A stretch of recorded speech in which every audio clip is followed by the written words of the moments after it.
Greetings, everybody, and thank you for joining me for this week's edition of the Cyber Defense Weekly Webcast for Tuesday, August 3rd, 2010. This is Richard Steenan. I am Chief Research Analyst for IT Harvest. You may have gotten to this webcast through the Cyber Defense Weekly email newsletter. What it would have looked like this week. If you're not a subscriber, please sign up. The link for that is on the Threat Chaos website. So we're going to dig right in today. I've got a busy schedule, and right after we're done with this call, I'm going to get on the Internet Evolution 60 Days of Executive Education program that I'm hosting for the 5 days of this week. So I highly recommend that as well, of course. So let me dig right in with cyber war is not the Cold War.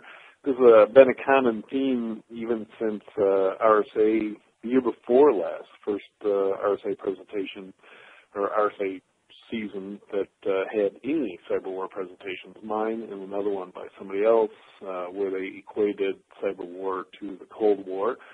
And then at Black Hat this past week, I noticed the founder of Black Hat was quoted in the press as saying that this cyber war situation reminds him of the Cold War, when a time, obviously when he was younger, and since I grew up in the 60s as well, I recall the cyber war, and it's something that people nowadays lose track of or forget, just that overlying cloud of uncertainty, unrest, and anxiety that the entire world was faced with, because at any moment, life as we know it could end on this planet. Maybe not wipe out every living thing, as some of the fearmongers used to say, but certainly would be a pretty dramatic event, to say the least. And that's what I want to focus on here, is the single most important development in the history of weaponry, warfare, and frankly, the human race, and the single biggest threat to the survival of technology as well as civilization was the development of nuclear bombs in the mid-40s. And of course, they put an end to World War II when bombs were dropped on Japan. But from there on, if you look at the history of warfare, we didn't have any major global conflagrations because of the threat of nuclear war that existed.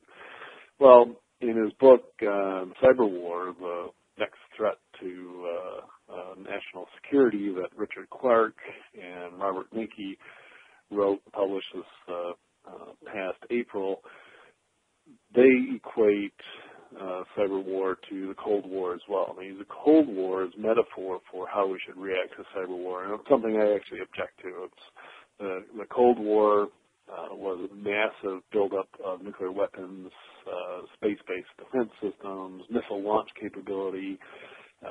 The key factor there was the ability of putting missiles in submarines, and now no matter what sort of ability you had to detect where missile silos were from space, you could not target all the locations of missiles. So there was always a threat of retaliation. So there was no, the fact that missiles were based on submarines meant that there was no complete ability to have a first strike, a preemptive first strike, and take out the opponent.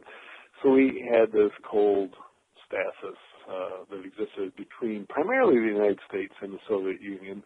But don't forget that China was a member of this, and China and the Soviet Union, of course, have at the time had a large shared border, and there was always a risk that those two could engage in a nuclear war. Without the deterrence of this massive retaliation, and without the deterrence of nuclear weapons, we probably would have had some sort of third world war where the entire world once again engaged in battle. That hasn't happened in the 60, 70 odd years since World War II, thanks to nuclear weapons. Now, the part and the connection that I draw between cyber warfare and nuclear warfare is that cyber warfare and the ability to engage in cyber attacks is a small component of warfare in general, but could have a completely destabilizing effect if the cyber attacks were targeted at command and control for launching nuclear missiles. Now, maybe not between the United States, China, and the Soviet Union, because their nuclear missile infrastructure is frankly out of date. If you tore apart any of their missiles, you would find computer systems inside them that were not as sophisticated as what you have in your iPhone or your iPad, and circuitry that didn't even involve CPUs and the silicon that we have today. And the communication, command and control through nuclear silos, I would guess, still have not been connected to the Internet. So as far as the Internet is concerned, completely out of band. But what about countries that have built their missile systems and nuclear capability in the modern era, and in particular Pakistan and India, who are bordering and have had several wars with each other since the states were created, and if they were to engage in cyber attacks against each other, but basically eliminated the ability of one of them to launch, and the attacker knew that they had done that, then all of a sudden you'd have this a desire or opportunity for a first strike. Now, it's hard to contemplate anybody doing that, but it's if you are a peace-loving nation, you feel that the defense of your own nation and your own people requires that.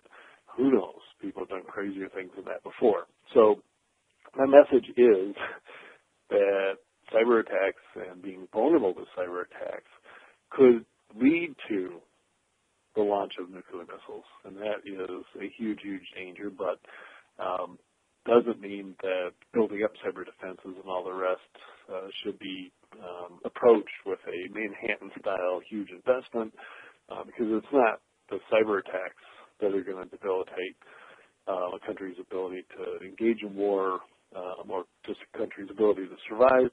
It's the danger of cyber attacks leading to nuclear war. So not necessarily a subtle difference there.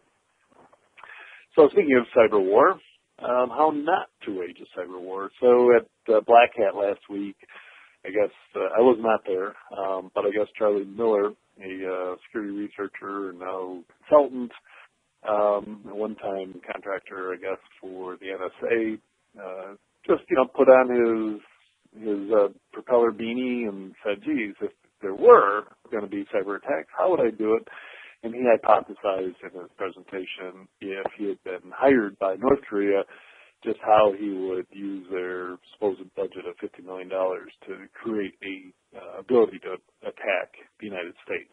And then he proceeds to lay out what it would take to harvest or recruit a bot army of 100 million computers, and how powerful that would be in doing denial of service attacks against U.S. infrastructure and government servers. And of course, probably a backdrop to that was last summer's denial of service attacks against a whole bunch of government web servers in South Korea and in the United States that was successful against many of them. And that was, at least from circumstantial evidence, could have come from North Korea. Who knows who actually instigated that attack, but it was coincident with July 4th, and it was coincident with North Korea doing their usual saber rattling when they launched missiles in the direction of Hawaii. And you might remember that there were a few newscasts, probably on Fox News, where they interviewed people on the streets of Waikiki asking them if they were worried, and of course nobody was. And sure enough, the North Korean missiles splashed into the ocean several thousand miles short of Hawaii. But coincident with that was a recruitment of a bot army of about 200,000 strong using a zero-day vulnerability that took down these websites in the U.S. and South Korea. So Charlie proposes, okay, let's do it that way, and we'll do it with this massive bot army. And frankly, sorry, Charlie, but denial of service attacks, while effective against people that aren't prepared, if a website has recognized the risk and taken steps and contracted out the service and hosting to some of the new services available, you're pretty much defended against those, as demonstrated by the fact that the websites that were taken down by this supposed North Korean attack last summer are now protected and hosted on the Akamai network. And if you think about a content delivery network like Akamai, they're taking your content, and for the most part, that's what government servers, that's all they do, right, is present information. They don't do a lot. We don't have online voting yet, and we don't have a lot of interactive things. So they just take the content, they push it out to the edge. So now if a botnet attacks it, botnet is only attacking the local version of that, and Akamai's got thousands of servers and more bandwidth than any one attacker would have, and is building in some defenses to filter out those attacks as well. So content delivery network is a great defense against denial of service attacks. But there's other services, ones provided by VeriSign, where they monitor your the traffic flow to your website. And as soon as they detect an attack, they essentially start mirroring your website in their database or in a data center where they filter, they run everything through their massive filters and protect you as well. Prolexic is another company that was one of the very first DDoS defense companies. And talking to them, they say they've seen 60 meg attacks so far. And they think that, they told me anyways, that sometime in the near future, you will be able to take advantage of a terabyte of available bandwidth. And if you look at the total bandwidth that an attack could consume across the internet, there are elements of the internet that can't handle multi-gigs of traffic. If you, it's well known that Cisco routers fall over and stop if they see over a gig of SYN floods, for instance. So trying to execute a massive attack of the size that Charlie proposes just wouldn't work, right? You'd be, if you launched it from China, you'd basically kill the routers leaving your network. And if you launched it from all over the world, attacks just wouldn't get through at the size needed to overcome a Prolexic or an Akamai kind of defense. So I don't think DDoS is the big, huge worry, and I don't think the proposal of taking 2 years to create the ability to launch these sorts of things is going to be the big worry or the way to engage in cyber warfare. I think it's got to be much more surreptitious, much more targeted. Can certainly, short term take stuff down by knocking out big DNS servers or the top level domain servers at VeriSign, which of course are the best protected servers on the internet, and they see millions and millions of requests a day anyways, actually per second. So they're very, very well defended. And the future of cyber war, as everybody kind of gets up to speed and starts doing a better job of security, does not involve massive country state-sponsored DDoS. There'll be other methods. So at the same time as Charlie was talking about his proposal, I'm trying to click to the next slide so I can see it. Might not have happened yet. Clicking. There it goes. Michael Hayden chimed in. He was a keynote speaker at Black Hat, I understand. And, judging from the reports and the responses,